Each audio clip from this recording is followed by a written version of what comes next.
"Your obedient servant," the man replied, and lifted the lid. There rose from the barrel a schoolboy of 12. He had been sucking a raw potato to slake his thirst.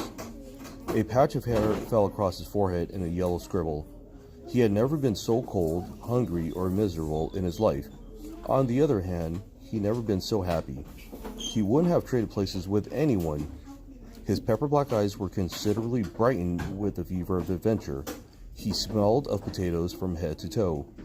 His thin nose, which was smudged, felt like an icicle, but he permitted himself a most contented smile. "We made it, Praiseworthy," he said. "We did indeed, Master Jack." Jack gazed at the dark cargo shapes piled high around them and listened to the scrape of the sea along the wooden hull. He thought of home and Aunt Arabella and the friendly blaze in the big stone fireplace. There was no turning back now. They were on their way to the gold fields. "Hungry?" asked Praiseworthy. "I could eat, I guess," said Jack, who didn't want to give the impression that he had any complaints. "Cold? I've been colder, I guess," said Jack, although he couldn't think when. I suggest that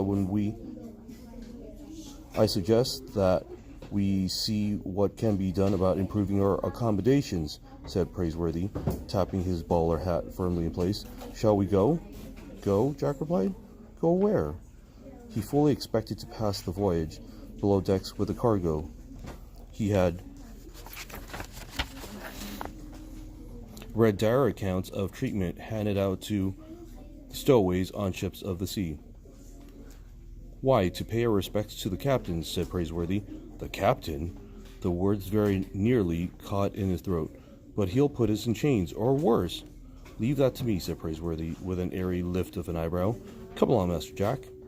Jack gathered courage from Praiseworthy's cool assurance. As far back as Jack could remember, he had never known anything to ruffle Praiseworthy's calm. In his black bowler hat, his black coat, and spotless white gloves, he was easily mistaken for a professional man, a lawyer, perhaps, or a young doctor. But he was nothing of the sort. Praiseworthy was a butler. He was a butler by breeding, by training, and by choice. More than once Jack had heard his Aunt Arabella say that Praiseworthy was the finest English butler in Boston. He had been with Jack's family since before Jack could remember. It seemed to him that there had always been a Praiseworthy. The ship gave a lurch, and the stowaways, gathering up their 2 cargo bags, picked their way through the darkened passages of the hold.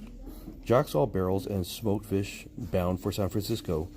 There were thousands of feet of lumber and enough bricks to build a hotel. He saw boxes of rifles and 2 brass cannons to fight off wild Indians, he supposed. And he could make out wet bundles of grape cuttings, enough to plant a vineyard. With his heart thumping, Jack followed Praiseworthy up to ship's ladder to the creaking deck above.